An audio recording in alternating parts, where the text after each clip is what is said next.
اور جھوٹے ہیں، انہوں نے جھوٹے طور پر اس حدیث کی نسبت اللہ کے رسول کی طرف کر دی، تو اس کا نتیجہ کیا آئے گا؟ ان کی صرف یہی حدیث رد ہوگی، یا جو دوسری حدیثیں انہوں نے روایت کی ہیں، بلکہ خود امام بخاری نے جو اس حدیث کو اپنی صحیح کے اندر جگہ دی ہے، تو اس کا نتیجہ یہ آئے گا کہ ایک جھوٹی حدیث کو امام بخاری نے اپنی صحیح کے اندر جگہ دے دی۔ چنانچہ کہتے ہیں کہ یہ حدیث ہمارے لیے قابل قبول نہیں، کیونکہ یہ قرآن کے خلاف ہے۔ قرآن ابراہیم علیہ السلام کے بارے میں کیا کہہ رہا ہے؟ صدیق النبی، کہ ابراہیم علیہ السلام سچے نبی تھے، اور یہ حدیث کہہ رہی ہے کہ انہوں نے 3 مرتبہ جھوٹ بولا تھا۔ ایک بھائی میرے پاس آئے، ہمارے ہی گاؤں کے، مولانا مودودی کی کتابوں کے بہت بڑے فین، ہمیشہ دنوں رات ان کی کتاب پڑھنے والے، ترجمہ تفہیم القرآن ہمیشہ ساتھ میں ان کے پاس ہوتی تھی، کافی نصیحت کی لیکن نہیں سنتے تھے۔ مسجد میں بیٹھ کر میرے سامنے انہوں نے یہ اشکال ایک دن پیش کیا کہ یہ حدیث صحیح بخاری کے اندر ہے، ابراہیم علیہ السلام کی کذبات ثلاثہ والی، کیا اس کو بھی ہم ماننے کے لیے تیار ہیں، مکلف ہے؟ تو میں نے کہا اس بھائی سے کہ ذرا بتائیں کہ ابراہیم علیہ السلام کے کن 3 جھوٹوں کا اس حدیث کے اندر تذکرہ ہے جس کو قبول کرنا آپ کے لیے مشکل ہو رہا ہے؟ انہوں نے کہا ایک جھوٹ تو یہ ہے کہ اپنے ہاتھوں سے بتوں کو توڑا تھا، اور جب پوچھا قوم کے لوگوں نے کہ کس نے توڑا ہے تو کیا جواب دیا تھا؟ اس سب سے بڑے بت نے ہی ان چھوٹے بتوں کو توڑا ہے، حالانکہ خود توڑا تھا انہوں نے اپنے ہاتھوں سے۔ میں نے کہا کہ یہ تو قرآن میں ہی اللہ رب العالمین نے بیان کیا ہے، بل فعلہ کبیرہم فاسألوہم ان کانوا ینطقون۔ اچھا قرآن میں ہے یہ؟ نے کہا کہ دیکھ لیں قرآن کھول کر، خود اللہ رب العالمین نے اس قصے کو قرآن کے اندر نقل فرمایا ہے، تو اب کیا خیال ہے قرآن کی اس آیت کا بھی آپ انکار کریں گے؟ کہ نہیں، قرآن کا انکار کہاں سے کر سکتے ہیں؟ یعنی آپ کے ذہن میں یہ ہے کہ قرآن کا انکار نہیں کر سکتے لیکن حدیث کا کر سکتے ہیں۔ یہ جو بدعت لوگوں کے ذہن میں ڈالی ہے مولانا مودودی نے، یہ انتہائی زہر آلود بدعت ہے۔ اگر کسی کو حدیث رسول کے بارے میں شک ہو جائے تو اس کا کیا بچے گا؟ آپ سوچیں، وہ قرآن کو صحیح طریقے سے سمجھ سکتا ہے؟ ممکن نہیں۔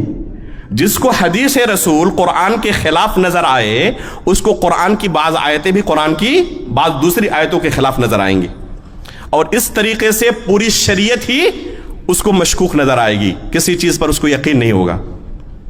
تو یہ جو مولانا مودودی نے دین پیش کیا ہے لوگوں کے سامنے، اسی دین کو لے کر اگر کوئی شخص جائے تو آپ سوچیں، اندازہ لگائیں کہ جب قبر کے اندر اسے پوچھا جائے گا تمہارا دین کیا تھا، اور اسی دین کو پیش کرے جو اہل بدعت سے بالکل ہم آہنگ ہے، تو کیا اس کو نجات مل سکتی ہے؟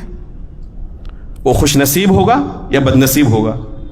لہذا میرے بھائیوں، عقیدے کے مسئلے میں خصوصی طور پر کمپرومائز نہ کریں، یہ انتہائی اہم بلکہ سب سے بڑی نعمت اللہ کی آپ کے پاس موجود ہے، اس کی حفاظت کریں، اس کی اہمیت کو سمجھیں، اور اپنے عقیدے کو داغدار نہ ہونے دیں۔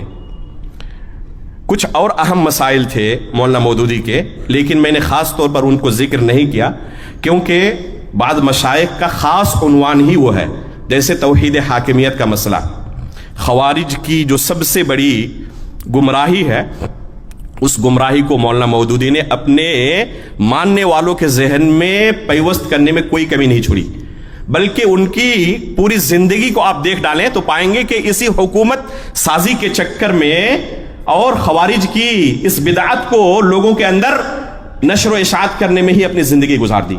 چونکہ شیخ عبدالحسیب مدنی حفظہ اللہ کا یہ خاص موضوع ہے، وہ اس موضوع پر تفصیل کے ساتھ آپ کے سامنے بیان رکھیں گے، اس لیے میں نے قصداً اس کو نہیں چھیڑا۔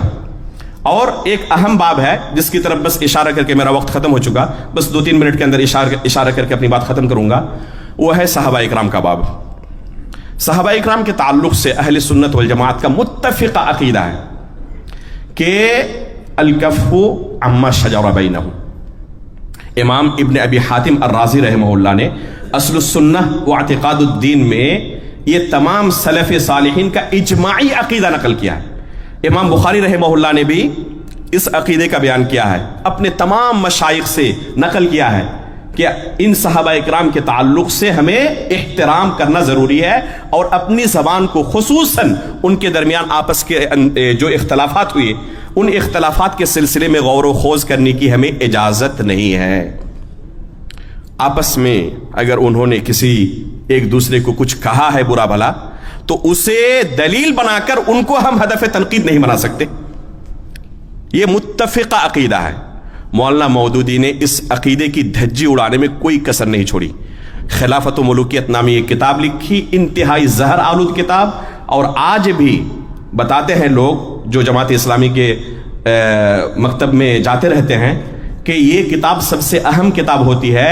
جب کوئی ایرانی وفد آتا ہے تو ان کو یہ ہدیے کے طور پر پیش کرتے ہیں, شیعوں کو پیش کرتے ہیں, اور حقیقت میں شیعوں کو خوش کرنے کے لیے ہی صحابہ کرام کے اس باب کو انہوں نے چھیڑا ہے, اور خصوصاً عثمان غنی رضی اللہ تعالی عنہ پر حد سے زیادہ الزام تراشی کی ہے, اور ان پر زبان درازی کی ہے, اور ان پر تعصب کا الزام لگایا ہے, اقربا پروری کا الزام لگایا ہے, اور سہارا کن چیزوں کا لیا ہے؟ جھوٹی روایتوں کا.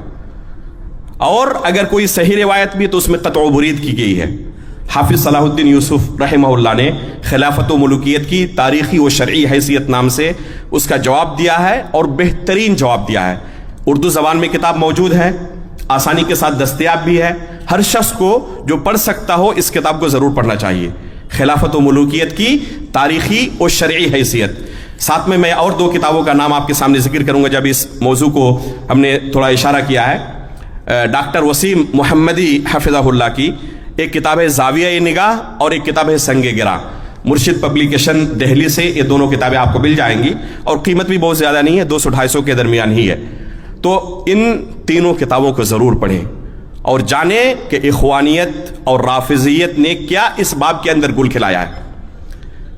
آخر میں اللہ رب العالمین سے دعا کروں گا کہ اللہ رب العالمین ہمیں صحیح عقیدے پر آخری سانس تک قائم و دائم رہنے کی توفیق عطا فرمائے. اللہ رب العالمین زندگی بھر آخری سانس تک اللہ اہل سنت والجماعت کے عقیدے کو مضبوطی کے ساتھ تھامے رہنے کی ہمیں توفیق عطا فرمائے.